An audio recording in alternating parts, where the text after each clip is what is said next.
Hola, buenos días. Mi nombre es Carolina Ramírez Y Gabriela Ávila. y hoy vamos a hablar sobre el origen de la vida y las diferentes teorías.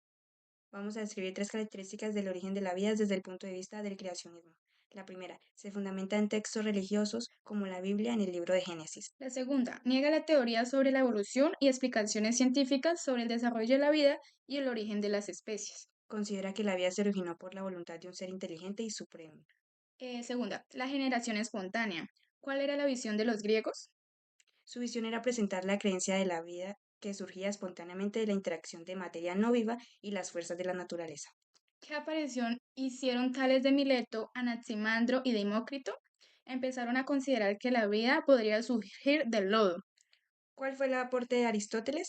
Postuló la idea de un origen espontáneo en ciertos insectos y peces a partir del rocío, suelos con humedad y el agua del ¿Qué mar. experimento realizó en 1620 Van Helmont y a qué conclusión llegó? Puso en una habitación fría y oscura ropa impregnada de sudor junto con semillas de trigo en un recipiente de boca ancha. El olor penetraría a través de las cáscaras de trigo. Después de 21 días las semillas se transformarían en ratones. Al final del experimento comprobó que el trigo había aumentado de peso, mientras que el ratón había perdido de peso basándose en estos resultados. Van Helmont llegó a la conclusión que el ratón había surgido de forma espontánea a partir de la camisa sucia y el trigo, y que había consumido el trigo para sobrevivir. En 1668, describa cómo refutó Redi a Van Helmont y a qué conclusión llegó. Reddy en sus observaciones se dio cuenta que los gusanos aparecían en la carne días después de que las moscas se posaran en ella. Al realizar un experimento de poner carne en dos envases en la boca de una de ellas, tenía que tener cubierta con gasa para que entrara el aire, pero para que no pasaran las moscas. Días después, la carne del envase descubierto tenía gusanos, mientras que la carne del envase descubierto tenía huevos de mosca en la gasa. Con este experimento, Reddy concluyó que la vida se origina de vida preexistente, o sea que solo un ser vivo podría dar vida a este. Se conoce como biogénesis y demostraron la falsedad de la generación espontánea. Con la invención del microscopio Leeuwenhoek, ¿qué se logró? Descubrimiento del mundo invisible fue el primero en observar y descubrir una amplia variedad de microorganismos como bacterias, espermatozoides. Su mundo era un universo diminuto lleno de vida que nadie Describa había el imaginado experimento de antes. John Needham y con el que corroboró o refutó. La preparación del caldo. Preparó varios frascos con caldo de carne, un ambiente rico en nutrientes que según creía sería ideal para el surgimiento de la vida. 2. Calentamiento. Calentó los frascos con el objetivo de eliminar cualquier organismo vivo preexistente. Sin embargo, el calentamiento no fue lo suficiente, prolongado o intenso para eliminar todas las esporas, bacterias que se forman de vida muy resistentes al calor. El tercero, el sellado. Después de calentar, selló los frascos. Y el cuarto, la observación. Al cabo de unos días, Needham observó que en el caldo habían aparecido microorganismos, concluyó que esos organismos habían surgido espontáneamente a partir de la materia no vida del caldo. Needham, con su experimento, buscaba corroborar la teoría de la generación espontánea. Esta teoría proponía que los seres vivos podían surgir de la materia inanimada, es decir, que los microorganismos podían aparecer espontáneamente en un caldo de cultivo, incluso después de haber sido hervido para eliminar cualquier forma de vida preexistente. Describe el experimento de Lázaro Spallanzani y con el que corroboró o refutó y cuál fue la aparición de los abiogenistas y biogenistas. Apreciación. Perdón. 1. Preparación de caldos. Al igual que Needham, Spallanzani preparó caldos de diversos materiales orgánicos. 2. Calentamiento prolongado. Sin embargo, a diferencia de Needham, Spallanzani sometió los caldos a un calentamiento más prolongado y en un recipiente completamente sellado. Esta acción aseguraba que cualquier microorganismo presente en el caldo fuera destruido y que no entrara aire del exterior. 3. Observación. Después de un periodo de tiempo, Spallanzani observó que en los frascos sellados no aparecían nuevos microorganismos. La refutación de la generación espontánea. Los resultados del Spallanzani proporcionaron una fuerte evidencia en contra de la teoría de la generación espontánea, al demostrar que la vida no surge de manera espontánea a partir de la materia inanimada. Describe el experimento que realizó Louis Pasteur, a qué conclusión llegaron sobre la biogénesis y a qué se puede decir sobre el origen de la vida. Experimento del matraz de cuello de cisne. Pasteur diseñó un matraz de vidrio con un cuello alargado y curvado en forma de S. Llenó el matraz con un caldo nutritivo y lo hirvió para eliminar cualquier microorganismo presente. La forma del cuello permitía el paso de aire, pero no las partículas de polvo y los microorganismos quedaban atrapados en las curvas del cuello. Observaciones. El cardo permaneció estéril durante mucho tiempo, a pesar de estar expuesto al aire. Sin embargo, cuando Pasteur rompía el cuello del matraz, el caldo se contaminaba rápidamente de microorganismos. La conclusión, Pasteur concluyó que los microorganismos no surgían espontáneamente del caldo, sino que eran transportados por partículas de polvo presentes en el aire. La forma del cuello del matraz actuaba como un filtro, evitando que los microorganismos alcanzaran el caldo. Implicaciones en la biogénesis y biogénesis. Refutación de la biogénesis. El experimento de Pasteur demostró que de manera concluyente que la vida no surge de forma espontáneamente de la materia inanimada. La teoría de la generación espontánea, que sostenía que los organismos vivos podían surgir de la materia no viva, quedó desacreditada. La afirmación de la biogénesis. Los resultados de Pasteur respaldaron firmemente la teoría de la biogénesis, que establece que todo ser vivo proviene de otro ser vivo preexistente. Sobre la teoría de la panspermia, quién la formuló, en qué consistía, quién la refutó y por qué. En 1908, Arrhenius propuso la teoría de la panspermia. Surgió que la luz de las estrellas podía capturar esporas, las transportaba a través del espacio y así llegando a la Tierra, en donde evolucionaron en 1879 y 1955. Refutó demostrando que esas esporas serían destruidas por las radiaciones de alta energía, las bajas temperaturas y el vacío casi absoluto del espacio.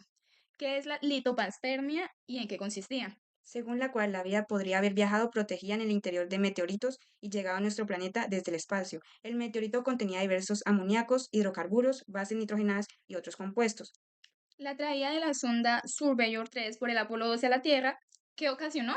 Pues en 1969 quedó demostrada la supervivencia microbiana en el espacio cuando la nave Apolo 12 trajo desde la Luna los restos de la sonda Surveyor 3 enviada allá en 1967. La sonda contenía colonias de bacterias que habían sobrevivido al viaje de ida y vuelta y recorriendo a piezas de caucho como fuente de energía.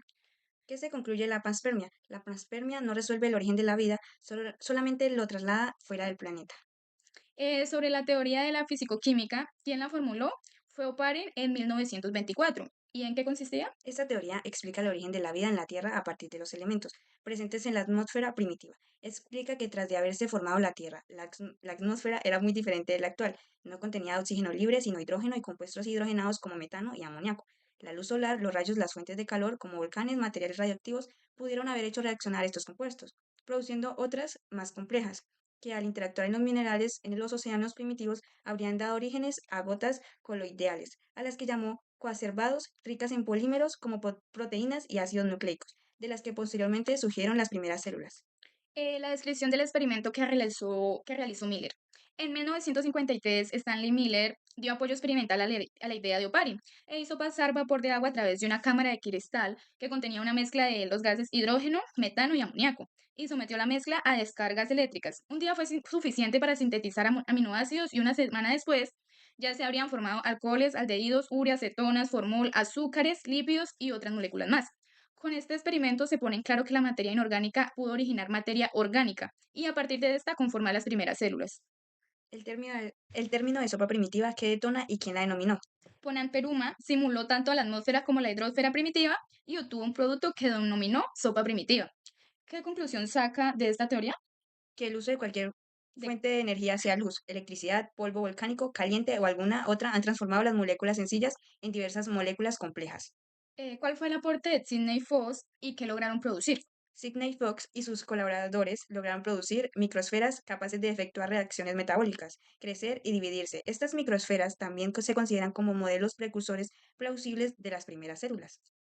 Los aportes. Aristóteles en la biogénesis, la teoría de la generación espontánea denominó el pensamiento científico durante los siglos, pero fue finalmente refutada por experimentos como los de Francesco Redi y Louis Pasteur. Estos científicos demostraron de manera concluyente que la vida no solo puede surgir de vida preexistente. Girolamo Frascastro, médico erudito italiano del siglo XXI, considerado uno de los padres de la epidemiología moderna. Sus contribuciones a la medicina fueron fundamentales, especialmente en el campo de las enfermedades contagiosas. Uno de los más grandes fue la prevención de enfermedades, basándose en su teoría del contagio. Fracastoro propuso medidas de prevención como la cuarentena, la desinfección de objetos y la higiene personal. Estas medidas siguen siendo fundamentales en la lucha contra las enfermedades infecciosas hoy en día. Francesco Redi, en 1668, fue un médico y naturalista italiano que realizó experimentos fundamentales para refutar la teoría de la generación espontánea, una creencia arraigada desde la antigüedad que sostenía que los seres vivos podían surgir de la materia inanimada. En 1668, Rey diseñó un experimento ingenioso para demostrar que los gusanos que aparecían en la carne en descomposición no surgían espontáneamente, sino que eran las larvas de las moscas. John Needham, 1749, fue un naturalista y podía surgir espontáneamente de la materia no viva. Para probar esta hipótesis, realizó una serie de experimentos en la cual calentó carne en frascos y los cerró herméticamente y los dejó reposar durante varios días. Lázaro Spallanzani fue un biólogo italiano del siglo XVIII que hizo contribuciones fundamentales en la ciencia, particularmente en el campo de la biología experimental. Es mejor conocido por refutar definitivamente la teoría de la generación espontánea, una idea predominante en ese momento que sostenía que los organismos vivos podían originarse a partir de materia no viva. Los experimentos sobre el calor. Spalzani repitió los experimentos de John Needham, pero los mejoró de manera crucial. Él veía el caliente en recipientes herméticamente cerrados durante más tiempo, asegurándose así de matar todos los microorganismos presentes. Los resultados fueron inequívocos. En los celos esterilizados no se forman nuevos organismos, refutando definitivamente de la generación espontánea. Louis Pasteur, en 1861, fue un científico francés cuyas investigaciones revolucionaron a la medicina y a la biología. Sus experimentos y descubrimientos sentaron las bases de la microbiología moderna y tuvieron un impacto duradero en la salud pública. Experimentos con matraces de cuello de cisne. Pasteur diseñó matraces con cuellos alargados en forma de S, lleno de matraces con caldo de cultivo y los sirvió. Los microorganismos en el aire quedaban atrapados en las curvas del cuello, evitando que contaminaran el caldo, incluso después de largos periodos de tiempo. El caldo permanecía estéril, demostrando que los microorganismos no surgían espontáneamente a partir de la materia inerte. Impacto. Este experimento fue un golpe final a la teoría de la generación espontánea que había sido debatida durante siglos. Jean-Baptiste Lamarck fue un naturalista francés que realizó contribuciones fundamentales al campo de la biología, siendo uno de los primeros en proponer una teoría de la evolución. Aunque sus ideas han sido reemplazadas por teorías más modernas, su trabajo sentó las bases para futuras investigaciones en este campo. La teoría de la evolución. Lamarck fue uno de los primeros científicos en proponer una teoría coherente sobre cómo las especies cambian a lo largo del tiempo. Su teoría se basaba en dos principios principales, la ley del uso y de desuso. Según Lamarck, desuso, sí. Según Lamarck, los órganos que utilizaban con frecuencia se desarrollan y fortalecen, mientras que aquellos no usen se debilitan y atrofian. La herencia de los caracteres adquiridos. Lamarck creía que los cambios adquiridos durante la vida de un organismo podría transmitirse a su descendencia. Zacarías Jensen, en 1580 a 1638, la invención del microscopio compuesto. La invención del microscopio compuesto se atribuye a Jensen y a su padre alrededor de 1590. Este instrumento consistía en dos lentes convexas montadas en un tubo, lo cual permitía magnificar objetos pequeños de una manera mucho más potente que las simples lupas. Marcelo Malpighi fue un anatomista y biólogo italiano considerado uno de los padres de la histología. Sus observaciones microscópicas revolucionaron la comprensión de la anatomía y la fisiología, sentando las bases para muchas de las disciplinas médicas modernas. Fundador de la histología. Malpighi es reconocido como el fundador de la histología, la ciencia que estudia los tejidos orgánicos utilizando un microscopio rudimentario y examinó una amplia variedad de tejidos animales y vegetales, descubriendo sus estructuras con gran detalle. Robert Hooke, 1635 a 1702. La ley de Hooke estableció que con la relación en la fuerza aplicada en un cuerpo elástico y la deformación que experimenta, una ley fundamental en la mecánica y la ingeniería. Anton Van, en 1632 a 1723, descubrimiento de microorganismos. Van fue el primero en observar organismos unicelulares como bacterias y protozoos. Llamó a estas pequeñas criaturas animales. Robert Brown, en 1773 a 1858, el descubrimiento nuclear. Uno de sus descubrimientos más importantes fue la identificación del núcleo en las células vegetales. En 1831, mientras estudiaba tejidos vegetales al microscopio, observó una estructura esférica densa en el interior de las moléculas. A esta estructura la denominó núcleo. Este hallazgo fue crucial para comprender la organización interna de las células y su importancia en los procesos vitales. Johannes Purkinje, descubrimiento de la protoplasta en 1839, acuñó el término protoplasta para referirse a la sustancia viscosa que compone las células. Este descubrimiento fue fundamental por la comprensión de la estructura, función y celular. Matías Elcheiden, de la teoría celular, es reconocido como uno de los padres de la teoría a través de sus extensas observaciones microscópicas de tejidos vegetales. Llegó a la conclusión de que todas las plantas están compuestas de células. Esta idea revolucionaría desafío las concepciones persistentes sobre la estructura de los organismos. Theodor Chessman, teoría celular, junto con Schleiden. formuló la teoría celular, que postula que todos los organismos vivos están compuestos por células y que esta es una unidad básica para la vida. Rudolf, en 1821 a 1902, es conocido por su famoso aforismo que significa toda célula proviene de otra célula. Esta afirmación amplió la teoría celular de Schleider y Schwann, establecido que las células no solo son las unidades básicas de la vida, sino también la unidad básica William de la Crowe, pionero en la reseña, pionero en el estudio de las biomoléculas en la orina. Un médico multifacético. William Prout es un médico inglés, fue una figura destacada en diversos campos de la ciencia, incluyendo la medicina, la fisiología y la química. Su interés por la composición del cuerpo humano lo llevó a realizar investigaciones pioneras en el análisis de la orina, un líquido biológico que reserva como mucho sobre el estado de la salud de un individuo. Aportes de clave al estudio de la orina. Proud realizó numerosos experimentos y observaciones sobre la orina, lo que permitió identificar y caracterizar diversos componentes de este fluido.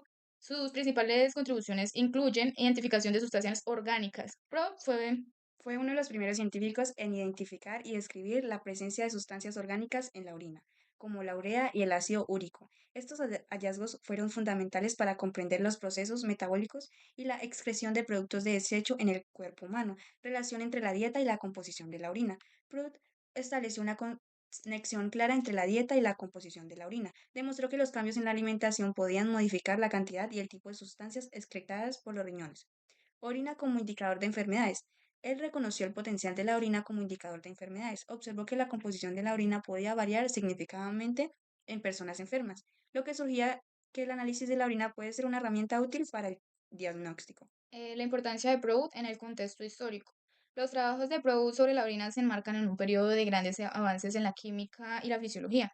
Sus investigaciones sentaron las bases para el desarrollo de la bioquímica y la urología modernas. Algunos de los aspectos más relevantes de su legado son pionero de la bioquímica. Puede ser considerado como uno de los primeros bioquímicos, ya que estos estudios sobre la composición química de los fluidos corporales abrieron para el análisis de moléculas biológicas a nivel molecular, desarrollo de técnicas analíticas. Las investigaciones de Proud impulsaron el desarrollo de nuevas técnicas analíticas para el estudio de sustancias orgánicas, lo que permitió a otros científicos profundizar en la comprensión de los procesos bioquímicos. El impacto en la medicina clínica. Los hallazgos de Proud sobre la orina tuvieron un impacto directo en la práctica médica. El análisis de la orina se convirtió en una herramienta de diagnóstico rutinaria y los médicos comenzaron a utilizar esta información para evaluar la salud de sus pacientes y detectar enfermedades. En el legado de William Proud, el trabajo de William en el estudio de la orina es un complejo ejemplo, perdón, de cómo la investigación básica puede tener aplicaciones prácticas importantes. Sus descubrimientos continúan siendo relevantes hoy en día y su legado se mantiene vivo en laboratorios de bioquímica, urología y de todo el mundo. En conclusión, William fue un científico visionario que hizo contribuciones fundamentales en el estudio de la orina y de las biomoléculas en la orina. Sus investigaciones sentaron las bases para el desarrollo de la bioquímica, la urología moderna y su trabajo sigue siendo una fuente de inspiración para los científicos de hoy en día. A continuación vamos a hablar sobre unas palabras griegas, su significado y el ejemplo. Por ejemplo, a, que significa sin, ausencia, y en su ejemplo es astenia, sin fuerza. Y albu, blanco o de color claro. Albugineo, relativo a la parte blanca del ojo. Alelo, uno de otro, que significa, bueno, lo usan como atelopatía. Artro, que significa articulación, que por ejemplo la artrosis es la alteración patológica de las articulaciones. Auto, de o por sí mismo. Automedicación. Usas medicamentos por iniciativa propia sin consulta médica. Bi, que significa dos, que son, o sea, son dobles, que lo usamos en bípedo, que tiene dos patas. Blasto, germen núcleo de la célula. Blastogénesis es el proceso de formación de un blastómero, que es una célula que se produce durante la división celular de un embrión en desarrollo. Bios, que significa vida o un organismo, que lo usamos en la bioquímica, que tiene la ciencia súper interesante que nos ayuda a entender cómo funcionan los seres vivos a nivel molecular. Cardio, corazón, cardiología es una rama de la medicina que se encarga del estudio del corazón y de los vasos sanguíneos. Céfalo, es la cabeza, es un braquicéfalo, es un animal que tiene la cabeza corta y ancha. Senti, Centésima parte, centigramo. Se utiliza para medir pequeñas cantidades de medicamentos o sustancias en un análisis de sangre. El cinema, que es el movimiento, por el ejemplo de cinesiología, que es el estudio del movimiento humano y animal. Cinesi, kinesi, movimiento, y es quinioterapia, es una terapia que utiliza el ejercicio y el movimiento para tratar diferentes afecciones. Cito significa célula y el citoplasma es como un taller de la célula donde se llevan a cabo la mayoría de las actividades necesarias para la vida. Cloro, es verde, y se puede usar la clorofila, es probablemente la palabra más conocida que incluye este prefijo. Copro, que significa excremento, y es el coprófago, término que se utiliza en la biología para descubrir a los animales que comen heces. Deca, 10. Decaedro. Un decaedro es una figura que se utiliza y que tiene exactamente 10 caras. Deutero, que significa segundo. Deuteropatía es una condición médica. Ah, no, perdón. Sí, este término se refiere a una enfermedad secundaria, es decir, una enfermedad que se desarrolla como consecuencia de otra enfermedad principal. División doble A través de diálisis, procedimiento para limpiar la sangre cuando los riñones no funcionan correctamente. Dólico significa largo. Dolicocéfalo es el término que se refiere a una cabeza que es más larga de lo normal en relación a su ancho. Endo, con dentro interno, es un endocardio y una membrana que tapiza el interior del corazón. Enterón o enter es el intestino. Enteritis es una inflamación del intestino. Epi significa arriba o sobre. Epigastrio, región del abdomen situada encima del estómago. Esplagno, visera, crino, se refiere a las glándulas que liberan las sustancias en el interior de un órgano hueco. Esquizo significa separación o dividir. Y en su ejemplo está la esquizogénesis, que se refiere a un tipo de reproducción sexual en la que una célula se divide en muchas células hijas. Exo, fuera o externo. Exoesqueleto, es el esqueleto externo de algunos animales como los insectos. Fito significa planta y fitoplancton son organismos microscópicos vegetales que viven en el agua y son la base de la cadena alimentaria acuática. Fobia, miedo, claustrofobia, miedo a los espacios cerrados. Gameto son células sexuales y sí, ya. Y los glucos significa dulce. Glucemia se refiere al nivel de glucosa en la sangre. Hipo, deficiencia o bajo. Hiploglucemia, disminución de la cantidad de glucosa en la sangre. Helio significa sol y heliocéntrico, este término se usa para describir un sistema donde las plantas giran alrededor del sol. Hidro, agua. Hidroplano, es un avión que puede aterrizar y despegar en el agua. Homeo es similar o igual. Y la homeostasis es la capacidad de un organismo para mantener una condición interna estable y constante como la temperatura corporal. Icto, golpe o impacto o ataque. Icto epiléptico, se refiere a un ataque epiléptico de una descarga eléctrica anormal y que en el cerebro que puede causar convulsiones o otros síntomas. Lépidos es escama y lepidiosis, ese término se refiere a una condición médica en la que se produce una excesiva formación de escamas en la piel. La lipo o lip es grasa y la lipoproteína son moléculas que transportan grasas en la sangre. A continuación vamos a explicar el mapa mental de las biomoléculas. Bueno, las biomoléculas están en los ácidos nucleicos. Los ácidos nucleicos tienen almacenamiento y expresión de la información genética, como enfermedades relacionadas, que son el cáncer, enfermedades genéticas y trastornos del desarrollo. Eh, Uno de los ejemplos en donde los podemos encontrar en la vida diaria es en ADN y ARN. El ADN es una estructura de recopilación y transcripción, mientras que el ARN son los tipos y las funciones. las proteínas son aminoácidos esenciales y no esenciales, estructuras principales, secundarias, terciarias y cuaternarias. La estructura celular es enzimas, hormonas, transporte de sustancias. eh, Algunas enfermedades relacionadas pueden ser enfermedades de genética, trastornos metabólicos, enfermedades neurodegenerativas. Y uno de los ejemplos en la vida diaria que lo podemos encontrar en la carne, el pescado, huevos y legumbres. en los lípidos es una reserva principal de energía, aislamiento térmico, componente de membranas celulares. eh, Las enfermedades relacionadas son asterosclerosis, obesidad y trastornos metabólicos. Ejemplos en la vida diaria se pueden grasas, aceites, mantequillas o aguacate. en los lípidos encontramos las grasas saturadas, insaturadas y el transcolesterol. Los carbohidratos son monosacáridos, disacáridos, polisacáridos e índice ¿qué? Glucémico. Glucémico. Es una fuente de energía. Las enfermedades relacionadas pueden ser diabetes, obesidad, trastornos digestivos y ejemplos en la vida diaria pueden ser en el pan, en la pasta, frutas y dulces.